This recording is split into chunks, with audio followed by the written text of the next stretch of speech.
Ali Dawa, he's our man. He leads the Muslims to Christ. It's because he loves the Taliban and says death for apostates is nice. He's a double agent for light and truth. He makes conversions go through the roof. It's This Week in Jihad, ladies and gentlemen. That one you can file in your collection of the This Week in Jihad poems next to the famed Muhammad Hijab series. And we have with us the great David Wood tonight. How are you, David? Good, good, good. Just sending out the link to everybody. We are live for This Week in Jihad. We have never been liver. We are so live. Born to be alive. Yes. It's a glorious time to be alive, David. And there are multiple reasons for that. Let's see if we can find one today in the Jihad news itself. How about right here in the United States, in the good old USA, where it can't happen here, we have here today breaking news. We got actually breaking news in This Week in Jihad.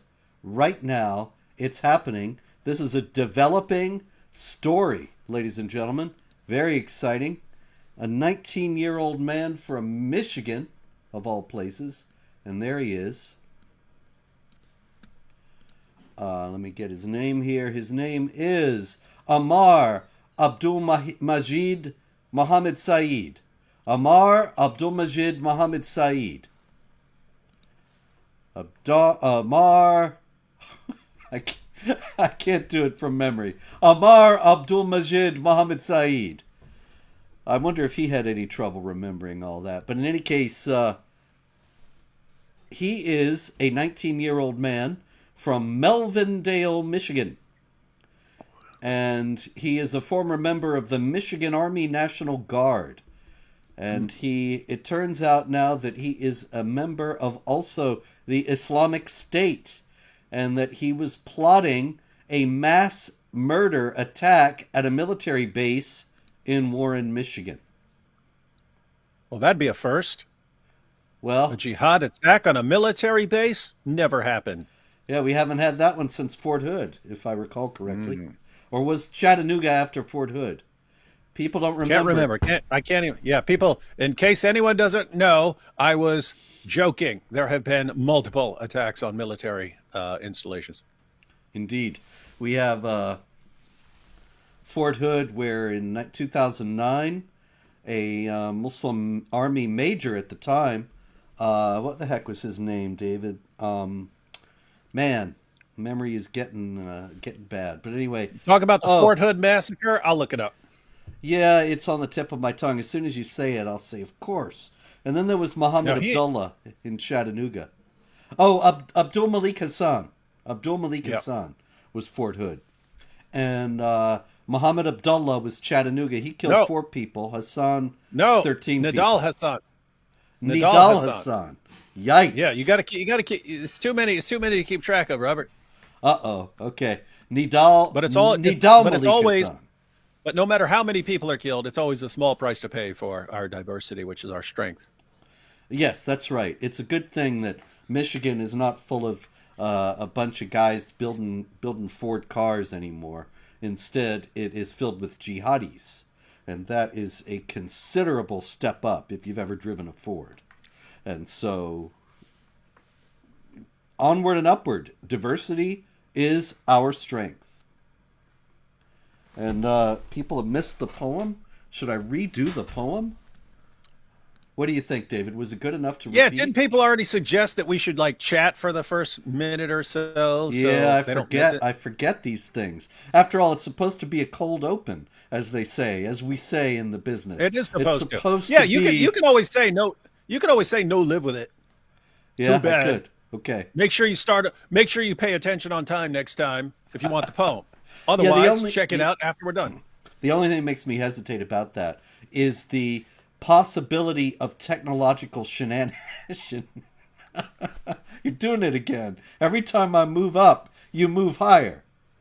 Now that's just me like stretching, because over time I slouch down more and more, and then it hurts my back, so I straighten up and then I get higher. Okay. Hang on. I can fix it. I got the solution right here. Hang on. Ready? Yes. Oops, wrong way. How about now? Ha ha! You're getting into strike the next territory here. All right, yeah. The only thing that makes me hesitate is that if there's some technological reason, like the people say it didn't start until after or something like that, that's what makes me hesitate. That's true. That's true. That does happen just randomly. Just randomly.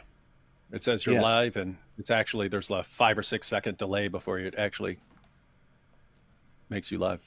All right, let's do it one more time because I liked this one. Ali Dawa, he's our man. He leads the Muslims to Christ. It's because he loves the Taliban and says death for apostates is nice.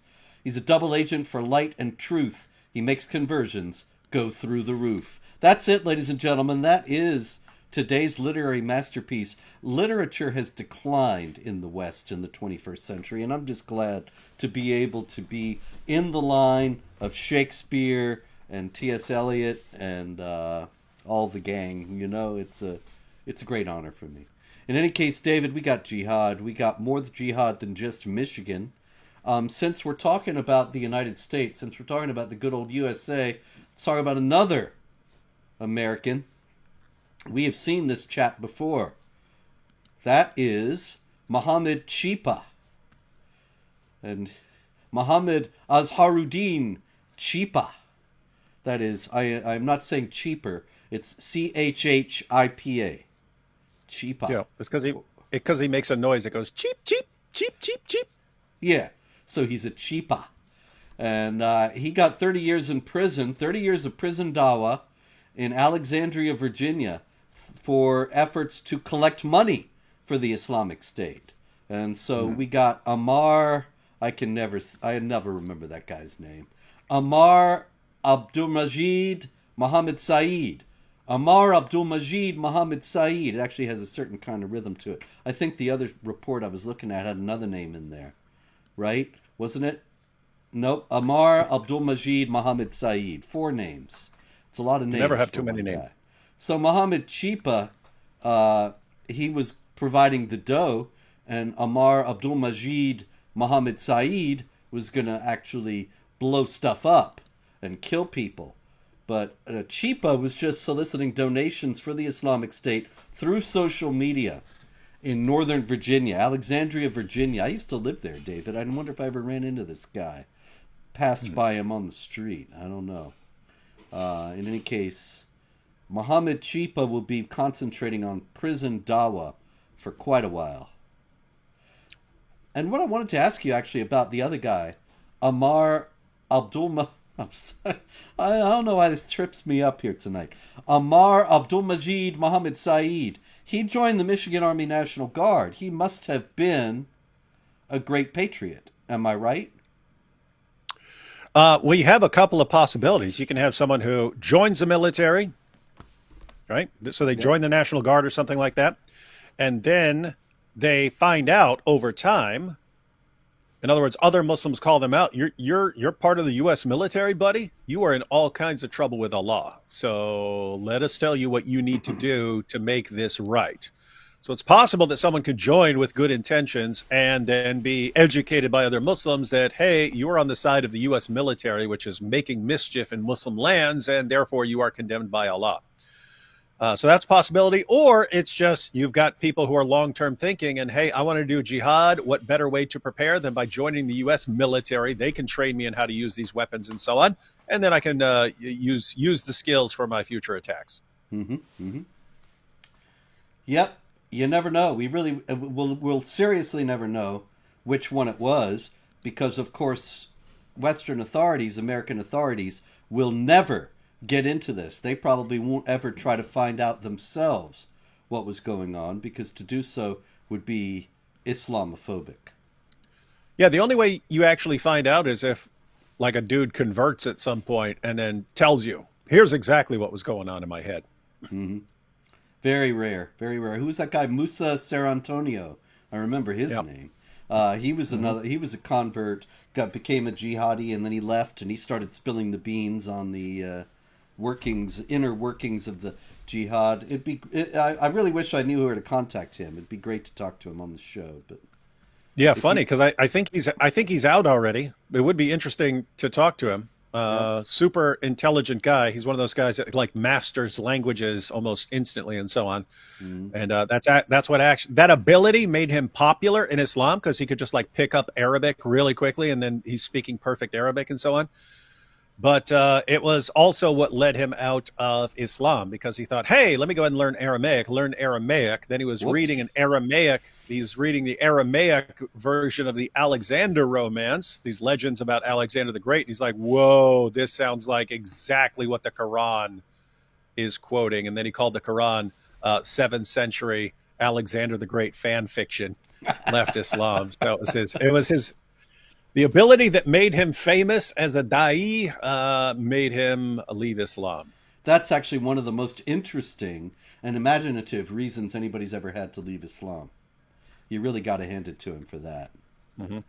Another guy who has left Islam, David, is Representative Corey Mills. Representative Corey Mills is let me get him here. He is a member of the U.S. House of Representatives, and he is a Republican, and he is from Florida, and he is, according to The Blaze, a rising star in Republican circles in Florida. And he was in the news recently. This past week, actually, a week ago today, I was hanging around here and got an email from the Daily Wire. And they were asking me about Representative Corey Mills because, as it turns out, he got married at the Dar al-Hijra Mosque in Northern Virginia in 2014 by Muhammad al-Hanoudi, who is now dead, who was a Muslim Brotherhood-linked imam, multiple ties to the Muslim Brotherhood and Hamas, and he got married there. And he is now actually divorcing the wife that he married there, Rana Asadi. Now, the reason why I'm mentioning this guy here on This Week in Jihad is because The Blaze actually contacted him and said, why were you married by a Muslim Brotherhood imam with ties to Hamas in a mosque that's got jihad terrorist ties as long as your arm? Because, Dar al-Hijra Mosque, Anwar al-Laki was there. I think some of the 9/11 hijackers were there. Very, very deeply connected mosque. And anyway, only possible explanation would be I was in love with this chick and so I had to do this. That would be the only thing. Sure, no problem. It happens every day. But the question is, they asked him, well, did you convert to Islam? And he said, no, of course not. I'm a fervent Christian. The Muslims didn't know that, or you would not have been married there. Exactly. That's why the Blaze actually asked me, is it likely that a guy like al-Hanoudi, who was a very serious imam tied to the Muslim Brotherhood, is he going to marry a Christian man to a Muslim woman? 0% chance. 0% chance. Just so everyone knows, it's allowed in the Quran for a Muslim man to marry a Christian or Jewish woman. It's not allowed for a Muslim woman to marry a Jewish or Christian man. They're okay with a Muslim man marrying a Jewish or Christian woman because they view it as taking over the reproductive capabilities of other groups.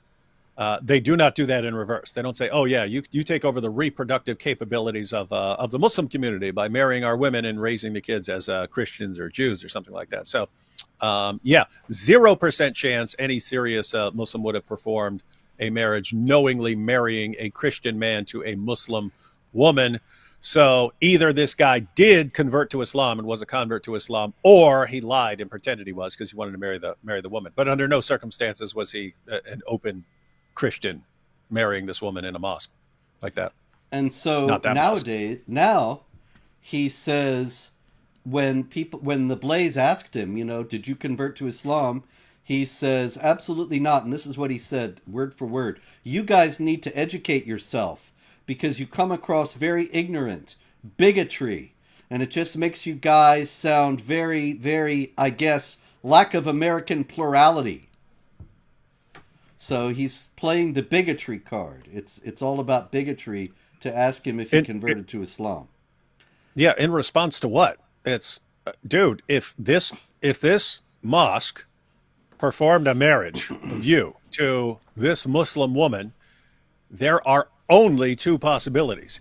Either you did convert to Islam, and so just be honest about it, or you lied to them and acted like you were. But under no circumstances does people's lack of respect for plurality factor into this discussion. Now, do you think, David, of course, neither of us were there. Unfortunately, I'm still getting over I didn't get invited to this guy's wedding, but nonetheless. Yeah, they're the ones who really have a problem with plurality. Exactly. And do you think it's possible, though, that he doesn't even know that they did it? That they said, this is how you want to get married? Repeat these words after me in Arabic. And some of them were la ilaha illallah, etc., etc. And so he ended up saying shahada without even realizing realizing what he was saying or the implications of it. That's possible as well. They do like to dupe people into converting. Yeah. And so I think it's very possible. Unfortunately, so you just have to ask him. Just have to ask him. You say, "Hey, did you convert to Islam?" What? No. What? What? You don't be crazy. Did they have you recite some words before your marriage? Well, yeah, they did. Was those words kind of like La ilaha illallah Muhammadu Rasulullah? Yeah, it was just kind of like that. Okay, all right. Yeah, smart. You're smart, dude. Yeah, I don't think so. I mean, I think you're right. I think that it's very possible, and that he might not even have realized what he did. But it's just an indication of how Dawah works here, and so this is something to be aware of, to watch out for. Another Dawah story, David, is the big story in the secular news this week, and that is that Trump's getting a free plane. And nice, give me one too. A free plane from Qatar, and he actually wrote on Truth Social. So the fact that the Defense Department is getting a gift, free of charge, of a 747 aircraft to replace the 40-year-old Air Force One temporarily in a very public and transparent transaction so bothers the crooked Democrats that they insist we pay top dollar for the plane. Anybody can do that. The Dems are world-class losers. MAGA. Okay.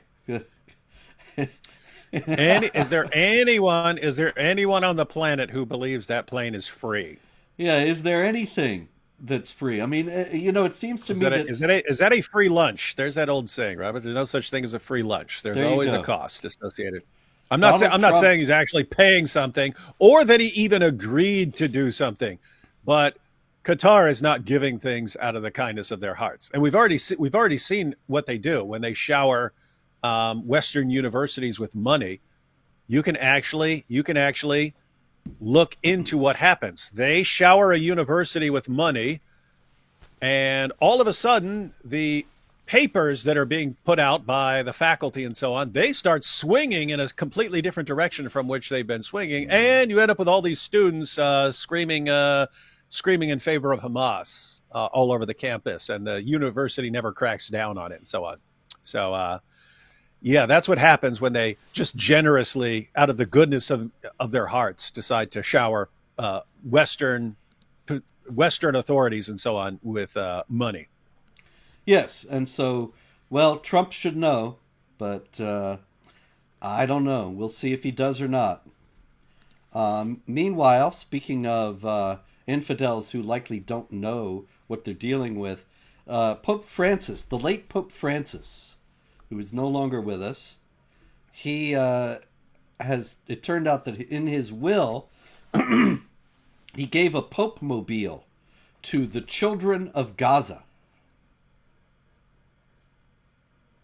Which children? Like, he didn't specify. He didn't name any names. So you can just go give this to like some Hamas kids or something? Well, that's who's going to get it, because who else is going to get it? And once he gets Yeah, it, they have a nice little bulletproof vehicle there. Can be must put be to a lot nice. of uses in terms of transporting I'm sure. weapons. I'm sure they'll come up with something. But of course, the Pope, he was ready to do it for peace. Pope mobiles are bomb proof. Yeah, yeah. It's a nice thing to have. It's a shame that he didn't will any of them to us. I could use a Jihad Watch boatmobile. But maybe next time. Maybe Leo 14 will will us a Pope-mobile. But Do it, Leo. I won't be holding my breath. All right. Maybe I will. Okay. Let's see where we're going to go here, David. You want more jihad or more stupid infidels? Tough call. I'll go with more jihad. Okay, how about this? Story out of Hamas. And I thought this was interesting.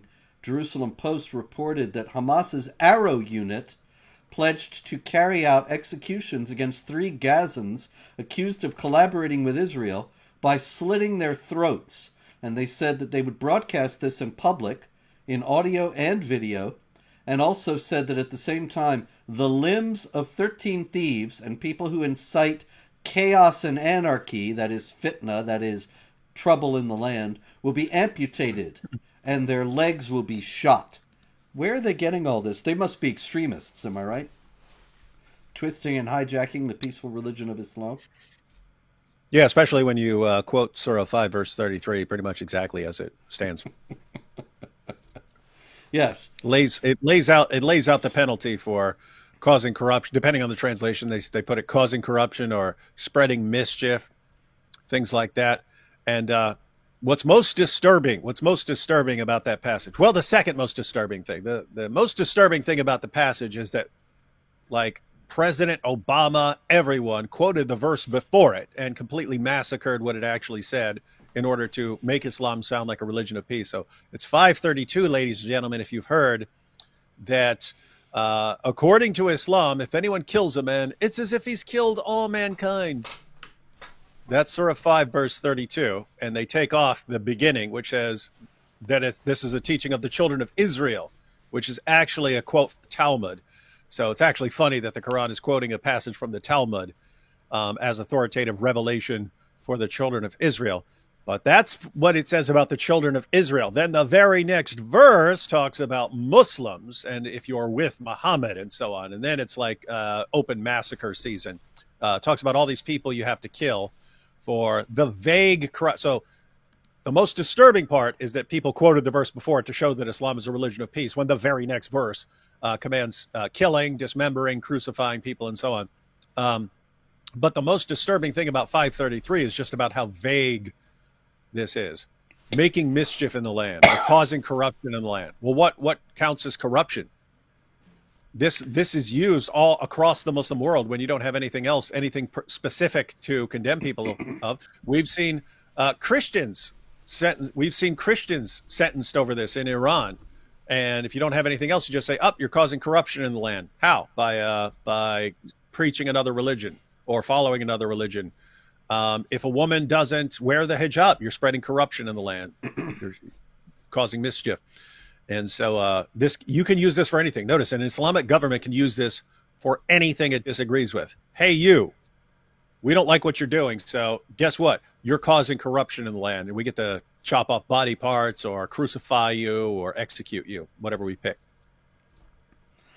And I got another story in that line out of Syria.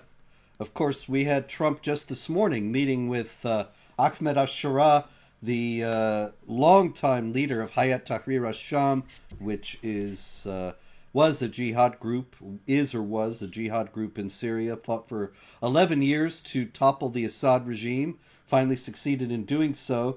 And now the guy has trimmed his beard, put on a suit, says he's renounced jihad, and everybody likes him. But meanwhile, in Syria this past week, a group of masked men in military uniform in the town of Rabla, which is inhabited mostly by Christians near Homs, They went into a store, assaulted a young man who was in the store, and sabotaged the store's contents. That is, they started breaking stuff and stole money. Before leaving the area, the gunman threatened to kill the town's residents, called the residents infidels, and insulted the Christian religion. They were angry with this store because it was selling alcoholic beverages. Now, David, I've always been taught that Sharia only applied to Muslims, not to non-Muslims. That's what Islamic apologists in the West have been saying for 20 years. So why would they be upset about a store selling alcohol in a Christian area? No idea. It's almost as like we've heard completely wrong. You mean we've been lied to? Yeah, it's almost like it's almost like this is meant to dominate the entire world. You know, that's incredible. You mean like maybe Muhammad said Islam must dominate and not be dominated? Yeah. Something like that. Incredible. Inconceivable. It's a religion of peace. All right. So much comedy this week, and we've got all these serious things going on, David. I'm sorry. Over in France. Let's go to France. Shall we? I know it's around here somewhere. What's that? Western Europe, you say? Okay. France. We have a church in Avignon. So probably this all happened because the people in Avignon were mad that the Pope is going to live in Rome again. They had a run for a while in the 1400s of popes living in, or 1300s of popes living in Avignon. They were hoping maybe Leo would move back, and that's really what this is all about. But a Catholic priest in southern France was surrounded, insulted, and threatened by a mob of young men, shouting the Pope should move to Avignon. No, they were shouting Allahu Akbar. Last Saturday, after Mass, and what happened was, this is kind of interesting, David. He's at this church in Avignon, okay? So the priest celebrates Mass. And then a group of young men come up to him at the end of the Mass and say they want to convert to Christianity. And so he invites them into the church. Then, when they bring him into when he brings them into the church, they start to insult him. They start screaming Allahu Akbar, and they say they're going to burn the place down. Weird. Do you think they were lying to him when they told him that they wanted to convert to Christianity? No, of course not. They just changed their minds really quickly for some reason. And come on, Robert. Who lies? Who lies about this stuff? Come on. Yeah, you're right. I should have known better. He said, they didn't insult me personally. It was provocation and abusive language directed against the Catholic religion. Now, surely Muslims wouldn't do that. No. Must be some mistake. It has to be. Yes. Meanwhile, this is Ginny T. You probably saw this. Ginny T is a Twitch streamer. I have no idea what a Twitch streamer is. You probably know what a Twitch streamer is, but me, I have no idea. Ginny T, though, she's one of them. And she went to France. She's from South Korea. And in France, she was doing her streaming. And this gentleman in the picture, you can see him, a man of North African origin, according to the report. He says, "What do you want, you dirty whore? Get out of here." Right on her Twitch stream. Now, that's France today. That's obviously a typical Frenchman. But why was he so angry with her? Do you know?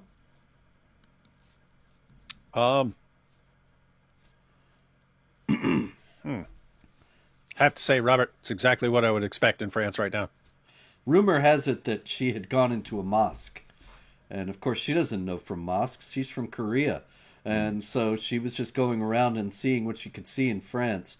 But this guy was apparently very angry because non-Muslims, except for purposes of dawah, are not allowed in mosques.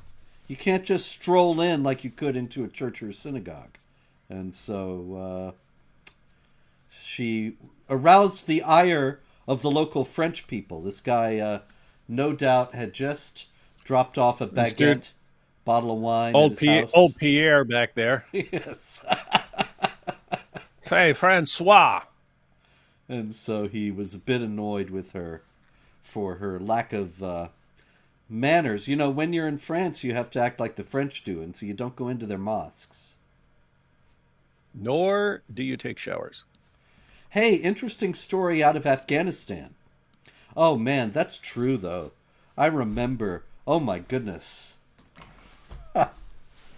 Did you know this guy? There was this actually. His name was Pierre, if I recall correctly, and he was a friend of. He actually worked with my dad, and when I was about 8 years old, my dad brought him home. He was from France, and he stayed in our house for about 3 weeks.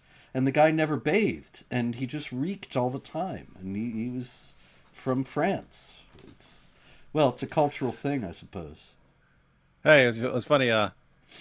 This friend named Alex, who was grew up in France, and then he was an exchange student over here, and so he was staying in someone's house. And he said he didn't know much English. He only knew like a little bit of English when he first came here, and he said he wanted to know how to take a shower. So he said he says, so I went downstairs to the family and I said, "Excuse me, can I douche?" That's how they say it over there. "Can I douche?" And they're like, "Yeah, do whatever you want. Just don't go over to the bathroom and stuff." So he said it every day. He would come down and go, "Can I douche?" And they would look at him weird. He said eventually they explained to him what that means here. Yes. Oh, it's wonderful to be multicultural. Anyway, we got out of Afghanistan several interesting stories. One of them being they have banned chess.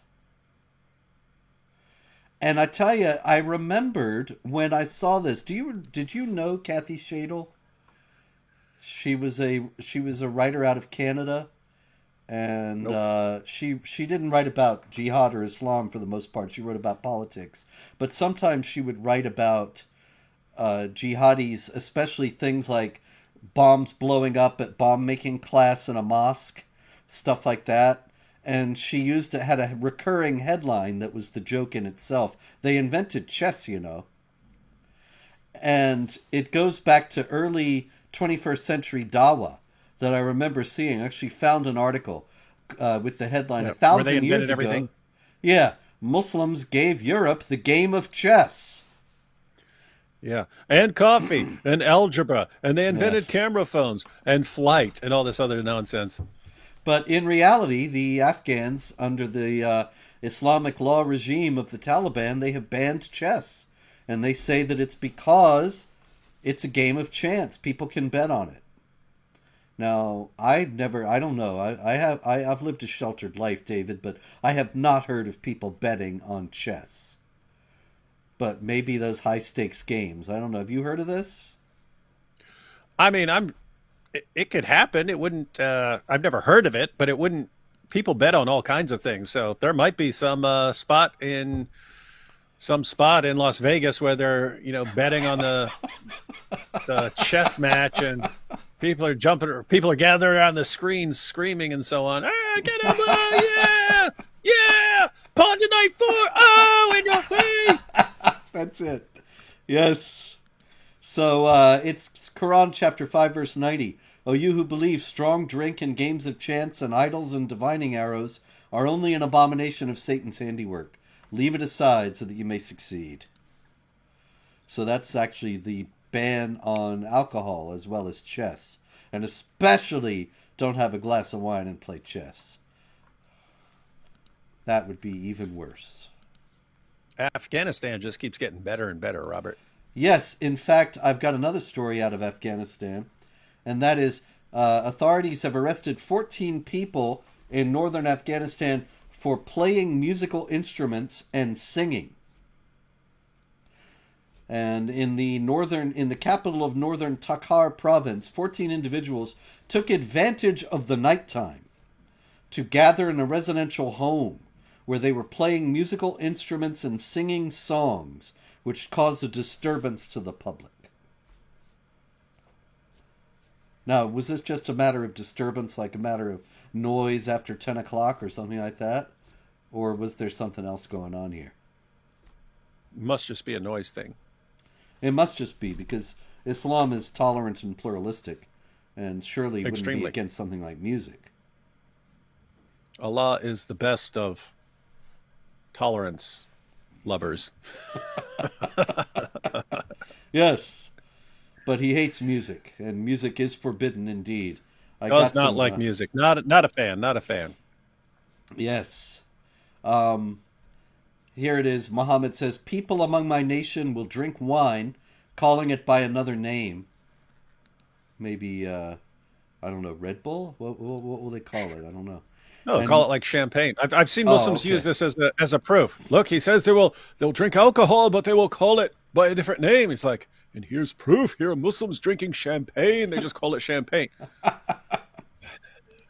This is the proof. And musical instruments will be played for them and singing girls. Allah will cause the earth to swallow them up and will turn them into monkeys and pigs.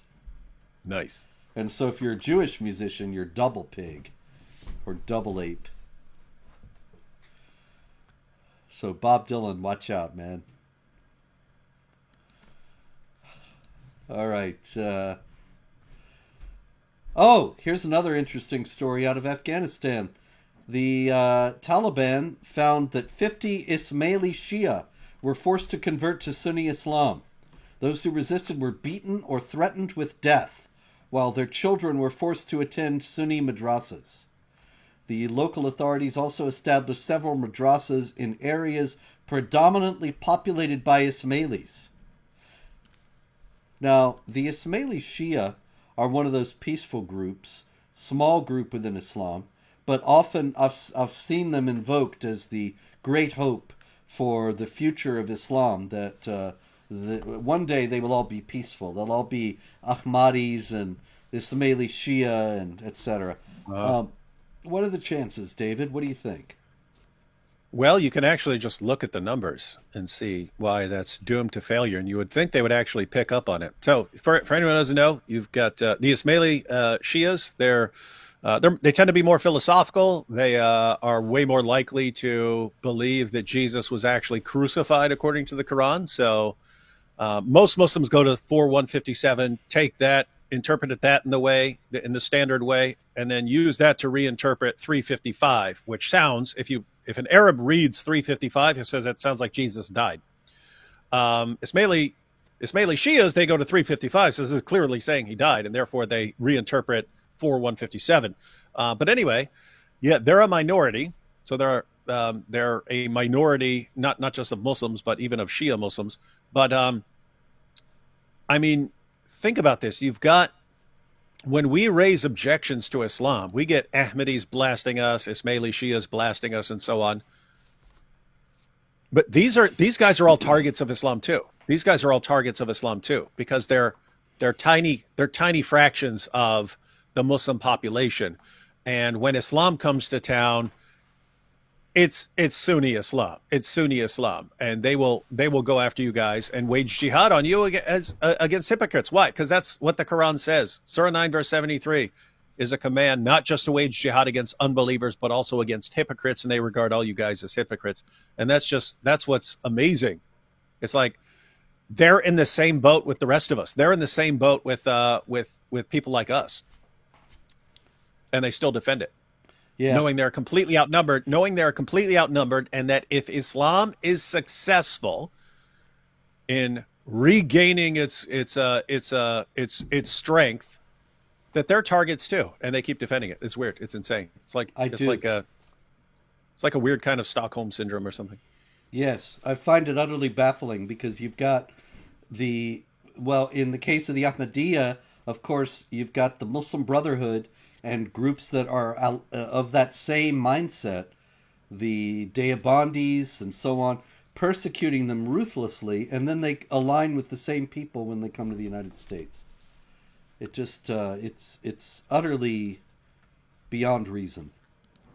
All right, Uganda. In Uganda, we had David Washume, who was stabbed to death as he made his way back home from 3 days of preaching in the Nalondo, Bualasi, and Nabu Mali areas. Along with his fellow evangelist Fred Wepuhulu, Washume used Quran verses and biblical references to emphasize the divinity of Christ and the humanity of Muhammad. And so several Muslims became Christians, and then other Muslims began protesting, and they followed Wepuhulu, who survived. He says, as we were nearing our village, we met 3 masked men dressed in Muslim attire with knives, speaking the Arabic language. One shouted in our local language, "They are the ones! They are the ones! Kill! Kill them!" I realized that we were in the midst of militant Muslims. I wrestled with one of them who was holding me tightly, but I managed to escape. My friend, who was held by 2 men, could not. And so they killed the other preacher. And they were angry and said, "You infidel, you will meet Allah in judgment." And this is, of course, because of Islam's prohibition on proselytizing and preaching to Muslims, anything other than Islam. Meanwhile, in Nigeria, another jihad attack. Fulani jihadis crept into Kakaruk village of Gashish district, Barkin Ladi local government area, opened fire and killed people indiscriminately, killed 6 Christians. Actually, they killed 3 and then hacked 3 others to death. This Christian spokesman said, Bature Ilya Adazaram said, "Is our firm belief that the renewal of these Fulani militant attacks on not only Christians in our communities, but also in other communities of Plateau State and beyond, is among other reasons to drive away Christian victims of terror who are opposed to any form of land grabbing and the expansionist agenda of the Muslim militants." Now, the land grabbing is important, because is that not what jihad is really all about? Pretty much wherever it happens? That's the obsession. It's supposed to be, you're at any given moment, you're either taking land or you're preparing to take land. That's what you're supposed to be doing.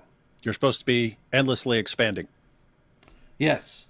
And so people who say, oh, we are interested in these things from a purely religious standpoint, we're not interested in Islam politically, that's just not a concept within Islam. Islam is inherently political and expansionist and wants to seize the land of the infidels.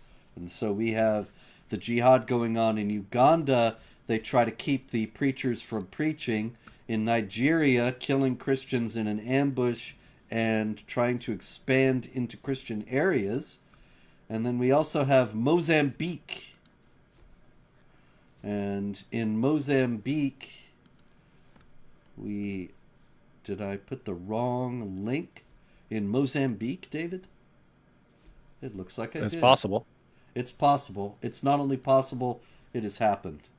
But I happen to have it right here, since I've already said it's going to happen. Let's go to Mozambique out of the Jihad Watch archives.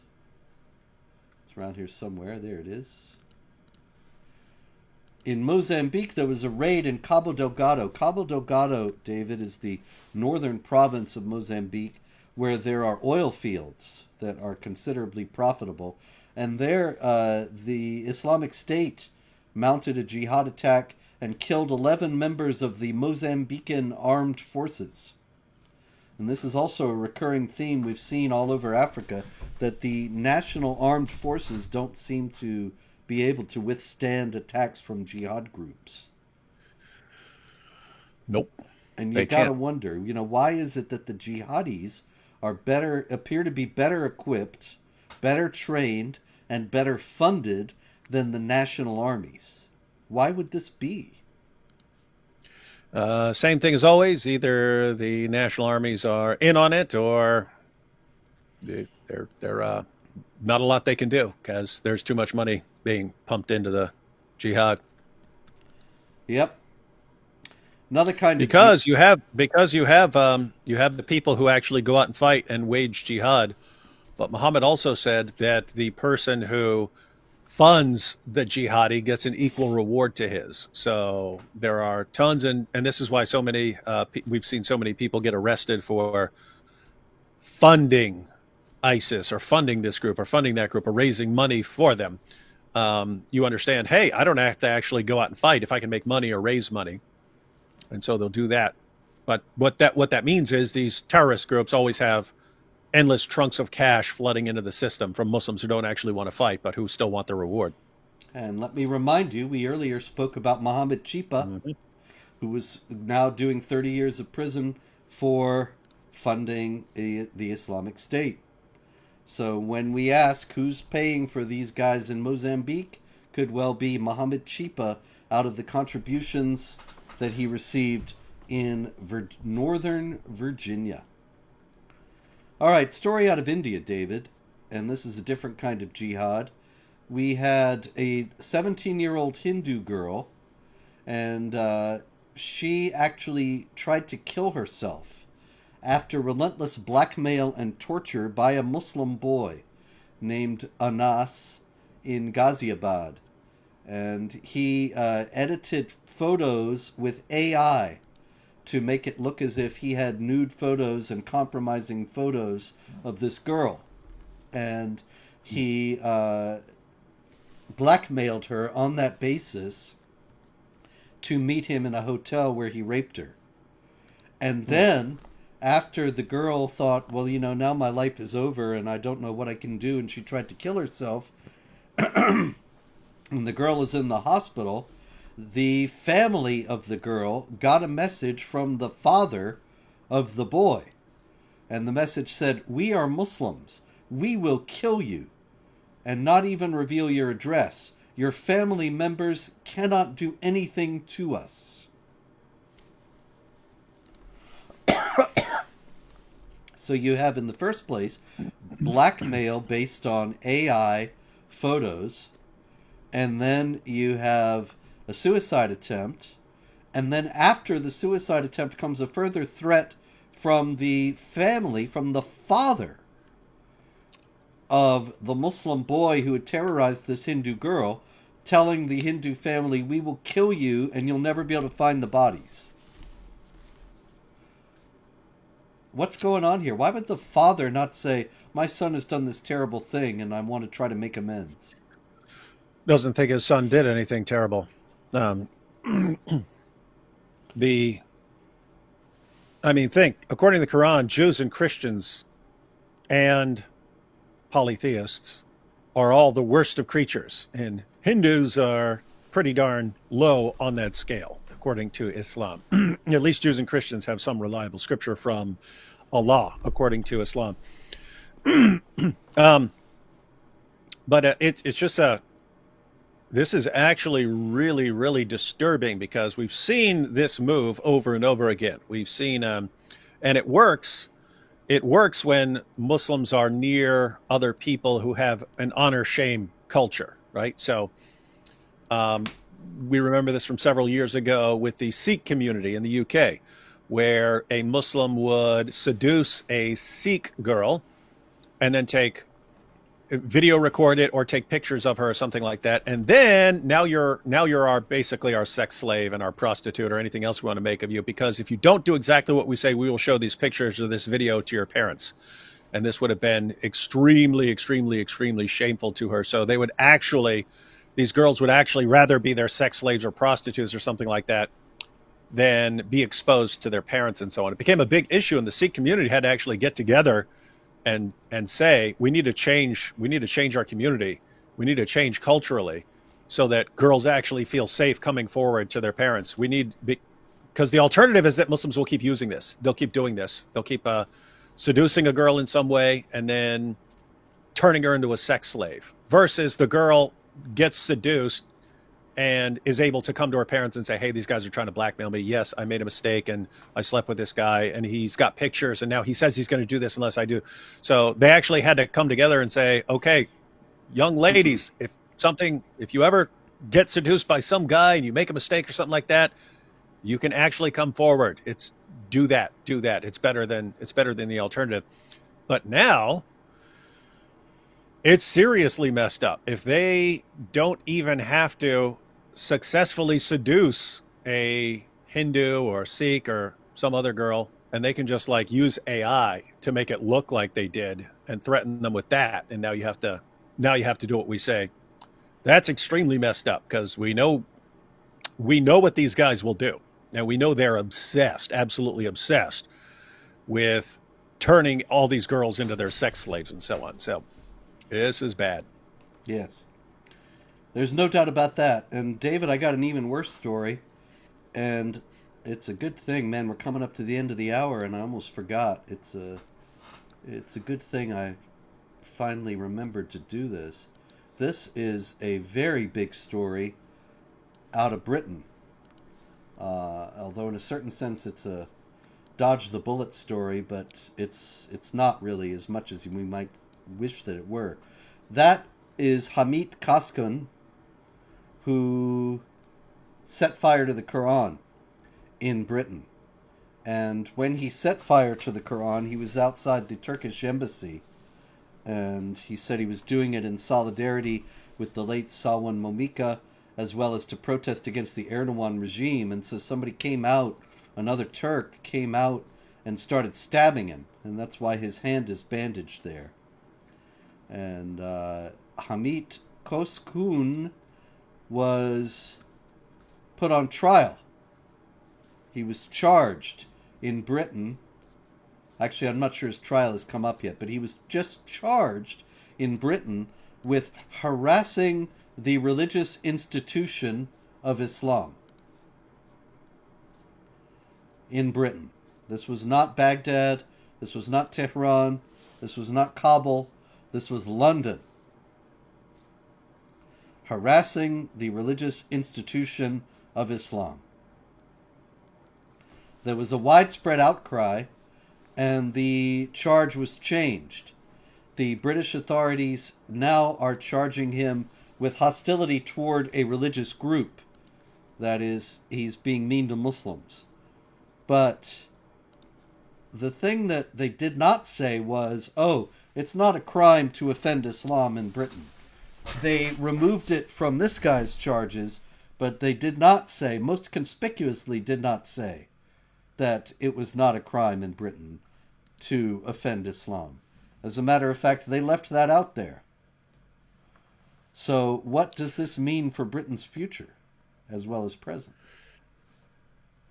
Well, I mean, it's kind of a matter of time, and the numbers are going to keep growing and so on. So we can see which direction things are heading. But the real issue for me is always, always, always the hypocrisy.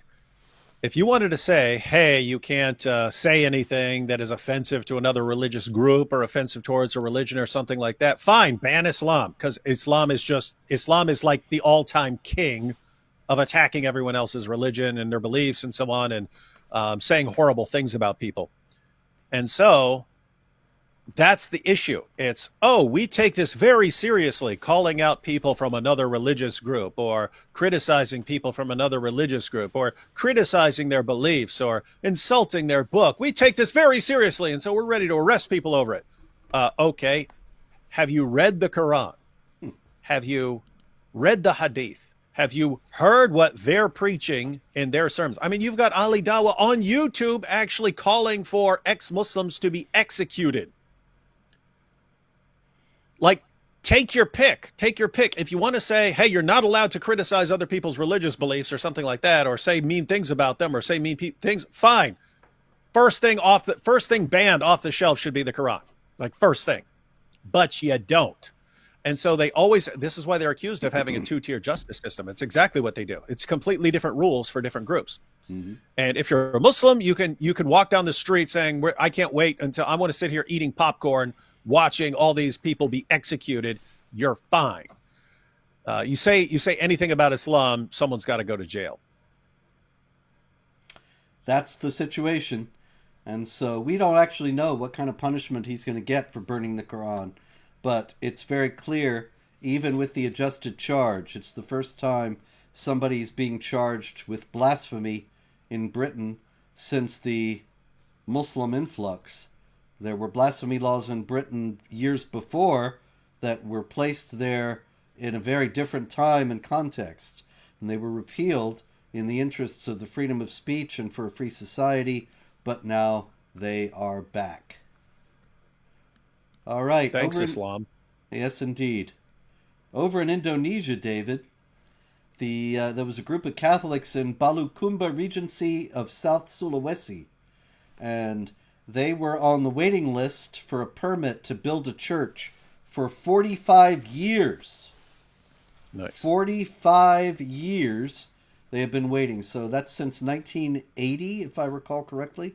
They have been waiting. They've been on this list to get a permit to build a new church. And finally their number came up and they got rejected. So they were waiting 45 years to be considered for a permit. Once it came up, they didn't get it. And so this is because Muslim residents protested about the prospect of there being a Catholic church in the area. Now, they must be violating Islam, right? Because Islam is peaceful and tolerant. Yeah, they don't. They're misunderstanders, Robert. They're misunderstanders. There's an epidemic of people misunderstanding Islam. Yes, indeed. It's like it's weird. See, the only people who actually understand Islam are like politicians and journalists and extremely liberal Muslims who never opened a Quran in their lives. Those are the ones who understand it. The people who actually study it seriously and try to impose it and so on, they're the ones, they have no clue what they're talking about. Yes, but unfortunately, Islamic law does forbid the building of new churches. And yep, that's so. There you well, go. If you take it seriously. If and only if. Yeah. Yeah. So that's the thing everyone is missing, Robert. It's the knowledgeable people, meaning the people who know absolutely nothing about the religion. They're the ones who understand that you pay no attention to these things. And the misunderstanders, they're the ones who think that, hey, what's in the Quran, what's in the Hadith, what's in what is laid down in Sharia, they think that those are serious claims, right? They think that those are all like real issues, that Allah means what he says, that Muhammad meant what he said, that the Islamic jurists mean what they say. Weird. Inconceivable. Weird people. All right. We had in Italy, we had a kindergarten field trip. That was exciting. And they got to go to a mosque. Fun. And so now the Santa Maria della Vittoria parish nursery school in Ponte della Priula, they went to a mosque in Susegana. And in the mosque, the children knelt in the direction of Mecca while the imam taught them how to pray to Allah. Isn't that wonderful and multicultural? That's extremely multicultural. But I'm guessing, Robert, once again, this only goes in one direction. Yeah, I'm afraid so. In other words, there's no circumstances where all these groups are taking Muslim kids to pray in the Christian church, praying Christian prayers. If they were taking them there to do Muslim prayers, condemning Jews and Christians, then they'd be happy to do that. But there's no situation where they're going to be taking Muslim kids to pray Christian prayers and so on. Everything is one direction. Yes, always. With the dialogue, with the outreach, everything. All right, one last story. We'll go to some super chats. And this is about Asaduddin Owaisi, who is a Pakistani Muslim leader. And, you know, in the recent conflict between India and Pakistan, he's in India. He's an Indian Muslim leader. And he hailed the Indian armed forces for their action against Pakistan. And interesting thing he said was that he said this. In February, Hafiz Abdurrauf delivered a speech in Pakistani-occupied Kashmir that we want to do jihad this year. And Owaisi then said, they want to murder and spread terror in the name of jihad. They want to murder and spread terror in the name of jihad. Where on earth could they have gotten that idea? Got to be someone like you, an Islamophobe. That must be it. It would have been nice if Owaisi had explained what is left of jihad if they don't want to, if you take out the murder and terror, but he did not. Nor did he explain all the verses in the Quran instructing Muslims to strike terror and to kill and so on. Anyway, well, he can clarify that next time. Yes. We'll be back next week, and maybe Owaisi will have, I know you're watching out there, Owaisi, so sorry I said you were from Pakistan. I know that's a grave offense if you're from India. And meanwhile, looking forward to your clarification. And so we go to the super chats, and we got Abu Bakr Al-Puff Daddy. Condolences for the death of your colleague and friend David Horowitz. How important was David Horowitz in the counter-jihad movement? Thank you. And the fact is that David Horowitz, although he was not a counter-jihadi in the sense of going out and doing polemical battle and dealing with Muslim arguments and so on, he was absolutely essential to the counter-jihad movement. And I'll tell you why. It's a personal thing, actually, because right after 9/11, George W. Bush went to the mosque in Washington. He said Islam is peace. And he hamstrung the ability of the U.S. government and of his own party, the Republican Party, to deal with this issue. He made it so that pretending that Islam was a religion of peace became the dominant mainstream approach. And I was one of the few people out there in those days who was saying, no, that's not true. Islam actually teaches violence and warfare and subjugation. And David Horowitz saw my work and supported it, and invited me to be an affiliate of the Horowitz Freedom Center, which I was and am still for over 20 years now. And so I'm very grateful to David Horowitz for his friendship, and above all for standing firm and being clear about this all-important issue when virtually nobody else was being honest about it. And if people aren't familiar with David Horowitz, he's the guy from that famous clip, the one that went totally viral, where a woman was a Muslim woman in a hijab was complaining and so on, and then he listed a number of atrocities against, or I think he was quoting what Hamas wants to do to Israel, and he says for it or against it, and she goes for it. That's right. And that just, yep, everyone was using that for years. Hey, Robert.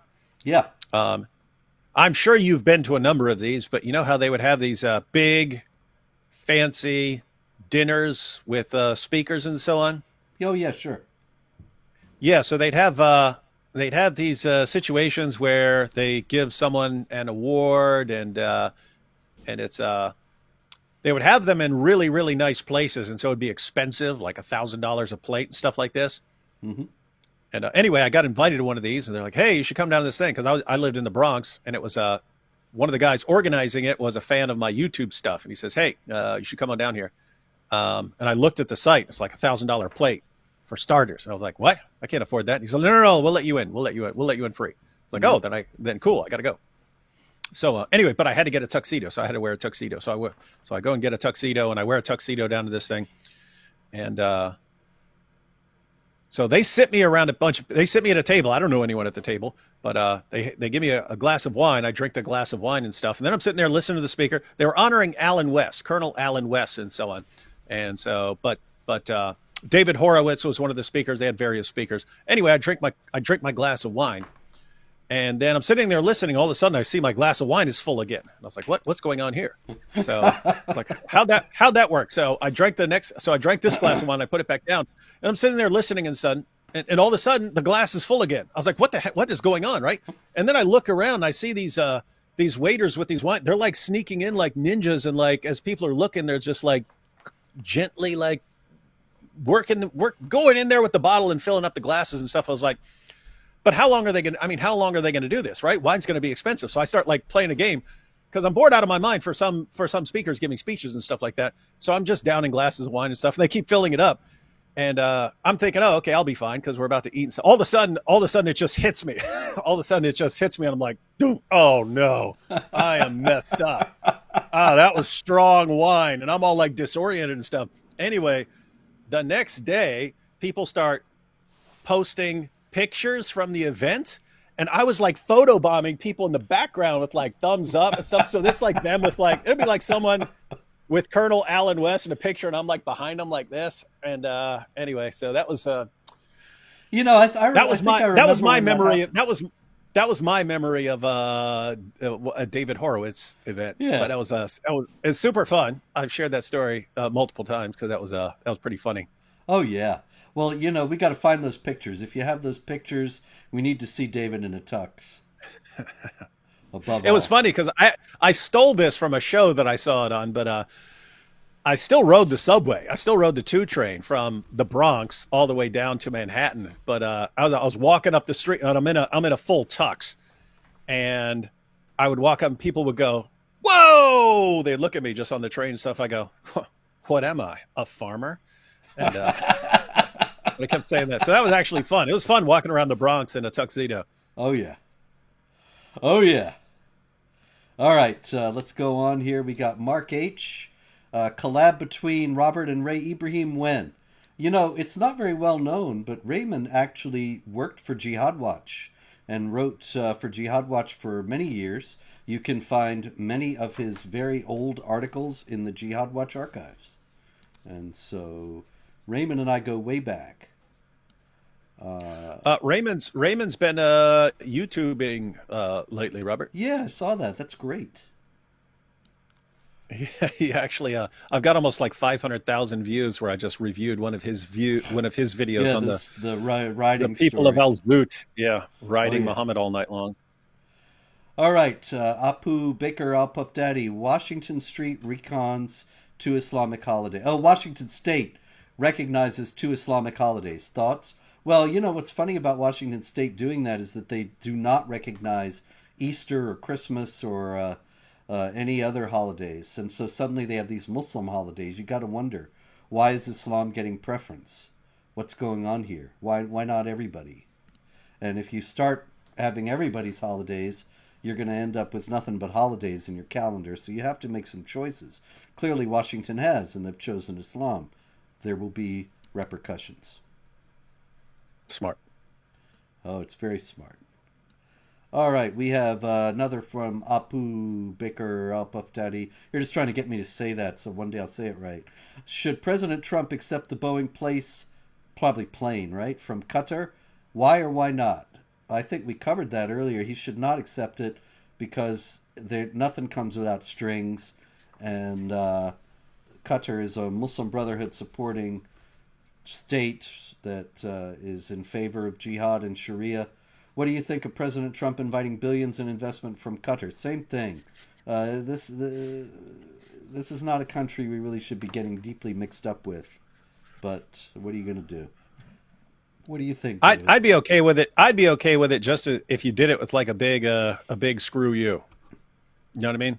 Like, How do you mean? like Qatar says, hey, here we're giving you this free plane, no strings attached. I'd be like, oh, thank you for that. I'm giving it to Netanyahu or I do something like that. I pull some stunt like that. So I take it, but I'd let them know what I actually think of their attempt to manipulate me. That would put an end to it for real quick. All right. Yeah. And I would say, yeah, now please give billions to these universities. And every time you send a big check, we're insisting, I'm using my right as president to make sure that school teaches an awesome course on anti-Semitism or something like that. Yeah, and a course on the history of jihad, which is taught probably in no university anywhere. Yep. and it should be taught in every university everywhere. Arctic Based, what's your thoughts on President Trump's current Arabian peregrination? All right, look, there's one thing you can say in its favor, and that is he's trying to break out of the logjam of the foreign policy establishment and the status quo, which obviously has not kept the peace and has not worked in any way. He's trying to forge a new world order that is peaceful, but I'm not sure he has a full understanding of what jihad is all about, or the possibility that, I mean, certainly, look, Qatar, even Qatar and the other states might make an agreement based on pragmatic considerations. Just because you're a Muslim doesn't mean you're going to be acting in favor of jihad all the time. They might have other reasons to do business with Trump, but the jihad is going to be there. It's going to be in the background. It's going to be, even if it's only relegated to some people in the government or people in the population who think that there should be no agreement with the great Satan and so on, it's going to tell someday. And that has to be taken into account. Yeah, and we saw the same thing from President Obama. We saw an attempt, hey, I'm going to go show you guys how to deal with these Muslim countries, and I'll show you can get along with them, and you can make them not want to terrorize you and so on. You just need to know how to do it. And with Obama, it was, hey, I'll go over there and praise their religion. And so he gave the famous Cairo speech and quoting the Quran and so on. With Trump, he's thinking, hey, these guys will respect strength and a serious negotiator and so on. And so, but the idea is the same. I can figure out how to work with these guys. Now, we don't think that that's actually going to work out. But yeah, the question is basically what are his intentions right now? Is it because part of it looks like he's trying to just get everyone on his side who's not aligned with Iran right now. That kind of looks like it, right? Let me get everyone on my side who's not Iran and let us completely isolate these guys and so on. And part of it also may be, hey, let's get these Abraham Accords all dialed up and get everyone. Let me get along with these guys so I can get them to get along with Israel, something like that. I don't know. So we don't know exactly what's going on in his mind. If he thinks these guys actually ultimately have good intentions at heart or something like that, or if he's playing chess with them and he's maneuvering some things into place. I don't know. It's time will tell. At the end of the day, I don't think agreements with these guys work out in the long run because they always have ulterior motives and so on. But I don't know. Who wants to try it. Absolutely. All right, Abu Baker al-Puff Daddy, once again, from Suman Theoratha. Robert, you've written many books about the jihad against Europe and heroes who fought. Can you please write a book for Western audiences about heroic battles Indians have fought? Well, actually, I would invite you to read my book, The History of Jihad. That's in your book. Yeah. He covers it all. He covers it all. Not just about the jihad against Europe. The History of Jihad contains extensive material about the jihad against India and elsewhere. Africa. Mm-hmm. So if you read The History of Jihad, you will find the jihad against India and much more. All right, we have, let's see. The last hour won't come till, this is knows too much. The last hour won't come till Mohammedans hide behind lines from Azut. A line will say, Ya Azut, there's a Muhammad behind me, come and ride him. But the ditty line will not say, for it was drawn by Muhammad. That's true. All right, there you go. What can you say about that? Powerful. Abu Bakr, yet again. Dr. Wood and Mr. Spencer, what are your opinions on President Trump's diplomatic overtures to Syria's president and jihadi veteran Ahmed Ashara? Well, same thing, really. Ahmed Ashara says he's not a jihadi anymore. Is that possible? Yeah, it actually is. It's possible. I ain't saying it's happening, but it's possible that somebody could, in his life trajectory, decide he's going to take a different path. Is this guy doing it, or is he practicing Muhammad's dictum, war is deceit? I would think it's much more likely that he's deceiving, but we shall see. Yeah, I have to say, I trust that dude a lot less than I trust even like the Crown Prince of Saudi Arabia. The Crown Prince, he does seem like he wants to start modernizing and to try and get along with lots of other groups and so on. So the guy from Syria, that guy would have to earn my trust, because I don't trust that guy at all. But here again, I don't know what Trump and other leaders are thinking. There is one thing. I don't know. It may be something you want to try. Hey, let's get everyone together in the same room and everyone on the same page. And hey, we're all against Iran. And guys, we need to warm up to Israel. And hey, let's think about all the great deals we can make. Wouldn't this be a better way forward? So again, it's something you might want to try, because that can work. I mean, it's possible that sort of thing can work. It's just, man, I really don't trust that guy, that Syrian guy. He said to Ash-Shara, you have to normalize with Israel. So we'll see. Will he do it? I doubt it, but he said to. And another thing was, Ash-Shara, there were recently the massacres of the Alawites in Syria, and he said, yeah, some of it was our guys. We will prosecute everybody involved. So we'll see if he does that, which I actually doubt. But he claims he was not behind it. We'll see.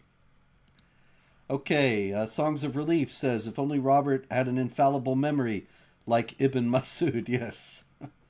But we all know, of course, the collectors of the hadiths, they remembered everything with absolute precision and passed it on for 200 years to people who also remembered everything with absolute precision, so that all the stories are 100% reliable today. Isn't that right, David?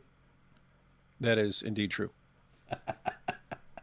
How else do we have so much powerful information about Muhammad getting banged by the men of Al-Zut? Well, see, that's an interesting question, because a lot of people, they say, why would anybody make up a story like that? Nobody has to make it up. Maybe it really did happen, but it didn't happen to Muhammad, the Prophet of Islam. There are a lot of stories floating around about various warlords, various false prophets, various leaders of various kinds. And when the Muhammad myth begins to be constructed, they throw it all in there based on what they want, their own proclivities. And so they want to perpetuate the approval of this kind of behavior. They throw that in as well.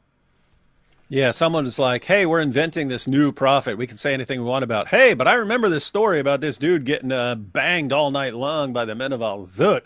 Let's make that work for us. Yeah, because they want that for themselves. They want to canonize this behavior. They like that sort of thing. These dudes wanted to get banged by the men of Al-Zut.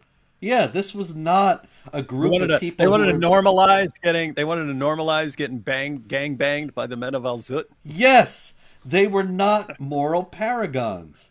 These guys, they wanted to engage in homosexual activity. Why do you think it's so prevalent in Afghanistan today and elsewhere?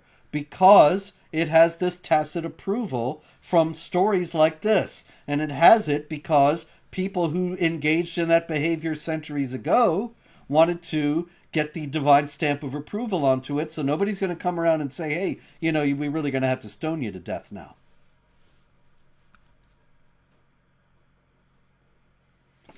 I can't control what you believe, Robert. We're going to have to do another debate on it. All right. Abu Baker Al Puff Daddy, thank you, sir. Dr. Wood and Mr. Spencer, why do some Jewish American students support Hamas protesters? Also, do you think these protests are organic or highly organized? Why do they support them? Because their God is the left. They are leftists more than they're Jews. And so they want to go along with what the left wants. Maybe they're ashamed of being Jews. Maybe they want to fit in. They want to lose the stigma. So they join in. Peer pressure, other considerations, other priorities, and so on. Also, are they organic? Not in the slightest. Remember, there were many colleges where everybody had the same tents when they were out living in tents for Hamas. They didn't all just spontaneously go by the same tent. The tents were supplied by as yet unknown people. I have to say, though, at the end of the day, it is easy, especially for like a college student, to fall for this stuff. I mean, all you have to do is say, "Yeah, we're for Hamas and we're against Israel," and you're like showered with praise, and you're part of these. You're part of this big group that's fighting for justice and so on.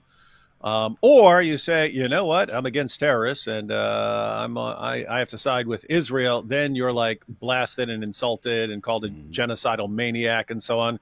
So it's there's actually tons of people who would fall for that rather quickly, and it's understandable. Like most people want to be liked and praised, and if you really want to be liked or praised on a college campus, just start praising Hamas. Yep. D. Boudreau. Hi, Robert. Did you see the Middle East Forum's report on Qatar? $40 billion investment into the U.S., and people cry about APAC. Yeah, well, Qatar, like David was talking about earlier, they've spent millions and millions of dollars in American universities. And so when you see, that's another thing about these protests not being organic, that the professors are brainwashing the students with this propaganda, and they're paid out of Qatar. So it all comes back to one thing. Okay, Apu Baker, I'll Puff Daddy says, Mr. Spencer, are you optimistic the new Pope Leo XIV will stand up to Islamic Jihad like his namesake, the OG Pope Leo the Great, stood up to Attila the Hun? That was in like the year 451, if I recall correctly, or 452. In any case, that was a long time ago, and it's been a while since a pope stood up to violent forces. I don't have any hope that he will, but we'll see. What do you think, David? Is the Pope going to face down the jihadis? I have no idea. I think the next year or two will. Yeah, let nobody us know. really knows this guy. He's really kind of a dark horse, a surprise entity. People don't know. He doesn't have a big public backstory. So we'll see. We'll see how it shakes out.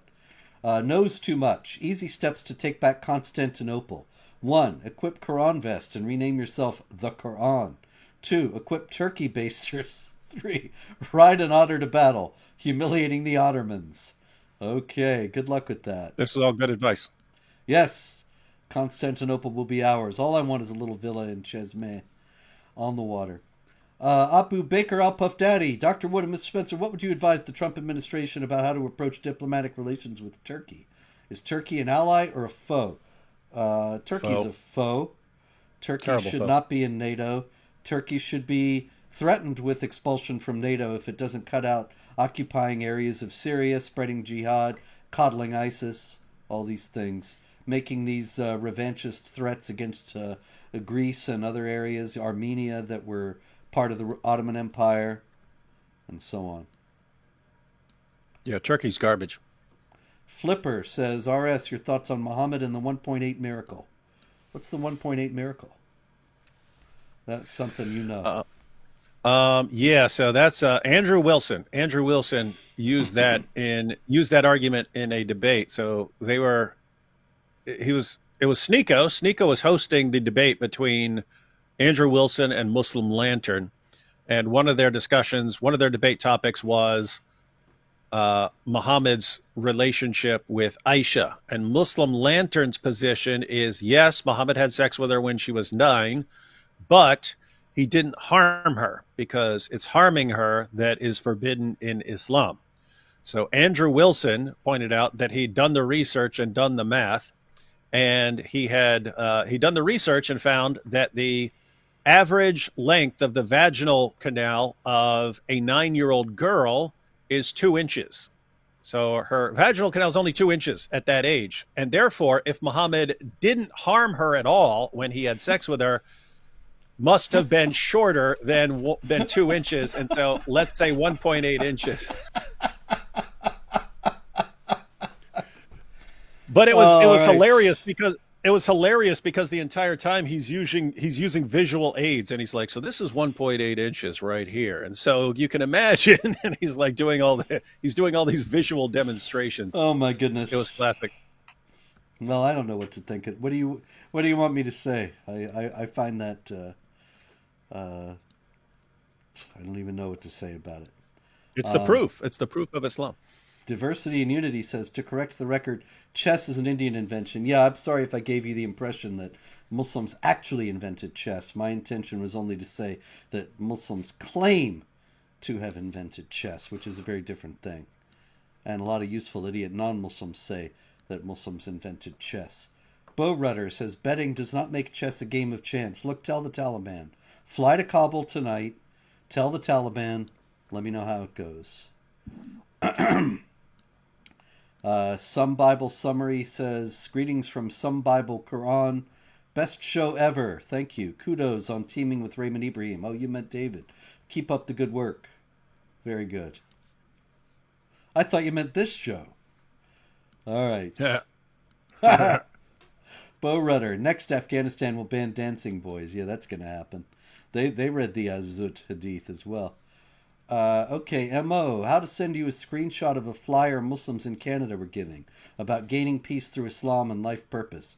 By the way, got 2 of your books. Thank you. Only 29 to go. Meanwhile, you can email me at director@jihadwatch.org. And meanwhile, we have Gullible Idiot says, but don't you realize Islam is a religion of peace? The Quran says to love and be peaceful to everyone, especially disbelievers. Yes. Yeah, Surah, trust me, bro. Yeah, it's funny, you know, every time you ask a Muslim, I've asked many Muslims, point out to me where it actually says that when they say that stuff. I'm still waiting. John Davis says, are conservative Catholics who are silent about this, e.g. Catholic Answers, EWTN, etc., ignorant, or is it a question who's buttering their bread? It's not. It's not about buttering their bread, and they're not ignorant. I don't know if I should reveal who I was talking to, but many, many years ago, 20 years ago or more probably, I had a meeting with a high-level executive at a very prominent Catholic entity who told me that they were not going to have anything to do with me or my books. We actually had a meeting so he could tell me this. And it was because he said they had all sorts of offices in other countries, in Muslim countries, and they didn't want to end up getting them surrounded and attacked by jihadis. So they were going to keep quiet about jihad.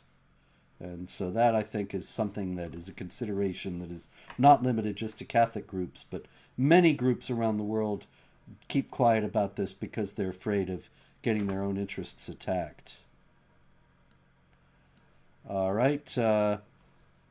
Diversity and Unity says Allah plus communism equals Islam. I don't know. What do you think, David? I'm going to think about that for a while. Yeah, it doesn't sound much like communism. Yeah, I don't know.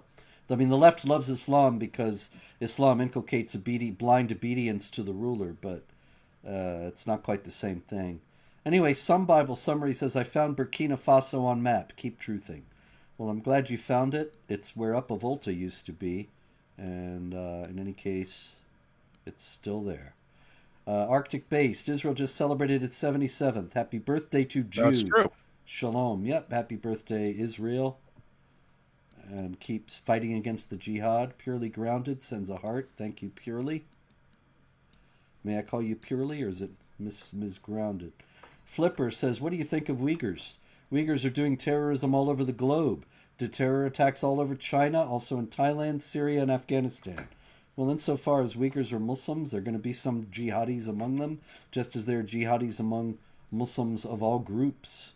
So, no surprise there. And another one from Flippa. Uyghurs tend to hold anti-Semitic views, too. Well, insofar as there are Muslims, there are going to be some who are anti-Semitic because the Quran is deeply anti-Semitic. Drew Pavlu commented it. CCP is brutal, but I can understand their handling of the Uyghurs. Broken clock. I'm not in favor of what the CCP does. I don't think that we need to become violent and oppressive to fight an ideology that is violent and oppressive. All right. Flipper says many Jews support Uyghurs. Chickens for KFC, basically. We could do a whole show about chickens for KFC. They're just everywhere. All right. Mir Iam says, Robert, I love you. Thank you, Miriam. I love you too. Fatwa says, the man who burned the Quran in Manchester is also being charged for disorderly behavior. It's not orderly to burn a Quran. All right. Liz says, Robert, will Trump let in thousands of Muslim refugees? I doubt that. He's been pretty insistent about not letting in indiscriminate numbers of immigrants, undocumented and so on. So I don't think that's going to happen, but we'll see. Fox McCloud says, History of Jihad from Muhammad to ISIS. Great read. Thank you. And remember, there is Jihad against India in it. And Diversity and Unity says, shouldn't India name one of their missiles Azut? That's what I'd do. And we have now the problem with that is if they're firing them at Pakistan, Pakistan could do the same thing. Yeah, because the people group, the Jihad, they're in Pakistan and India, and so I have to say, Robert, I don't know if I told you, but it's actually funny. Raymond Ibrahim and I both had the same experience after posting our videos. We got lots of comments from Indians going, "That is right. That's exactly what we did to him." Like they were they're affirming. You're darn right we did that to him. actually pretty funny. All right. Cynthia Ridgely, thank you. And let's see what we got here. LG says, I would like to set up a debate between you and Scott Horton. I do not know who Scott Horton is. Do you know who Scott Horton is, David? No, but I know Tim Hortons. It's this place that all Canadians. It's this place that all Canadians gather to drink gallons of maple syrup. Well, you want me to debate a donut, eh? Okay. This show, Some Bible Summary says, this show is best show ever. Thank you. I thought it was the other show, the David with Raymond. Why jihad history not taught in any of the Christian schools I went to? Shame. Yeah, they should be teaching it. That's absolutely true. Every church, every Christian school should have teaching about Islam and jihad, because I guarantee you one thing. Every mosque, in the West at least, has teachings about Christianity and how to proselytize Christians. And the Christians are not preparing their people to deal with that. And that is a great isn't that amazing? I mean, you've got Muslims who are trained all their lives to attack Christianity. It's built into the religion. Mm-hmm. And yet, if you were actually to say, hey, we want to train young Christians to respond, you'd be viewed even by Christians as some sort of Islamophobe or something like that, for saying, hey, we need to prepare Christians so that they're ready for this. No, you're racist, you're a bigot. That's right. That is exactly the reaction you would get. Try it, folks. If you're watching this and you go to church, go to your church this Sunday. Ask the people in charge if you can lead a group to deal with how to withstand dawah and how to preach to Muslims, and watch the reaction. All right, Mother Queen says, hi, Mr. RS, can your book shipped to Indonesia? Oh, hi, David. Yeah, I don't know. Amazon has my books, and I believe they would. I can't imagine that they wouldn't ship to Indonesia. I have personally sent copies of my books to people who asked me in Nigeria and in Pakistan and so on. I've done the same thing with your books. There you go. So I don't think you have any trouble getting them. Yeah, so I was able to go to Amazon in the U.S. and fill out the address. It costs more than it does to ship to the U.S. and so on. So there's extra fees and stuff. But I would guess that if you can get it to Nigeria, then they probably send it to Indonesia without a problem. Indeed. And then we have LG says, debate and/or Dave Smith. What is that? I don't know what that means. I don't know what the and/or means. Yeah. Debate and/or Dave Smith. Okay, well, on that note, that's it for Jihad for this week. God willing, we will be back next week, should there be any Jihad, but maybe there won't be. Whether there is or isn't, you know the story. Pray, hope, and don't worry.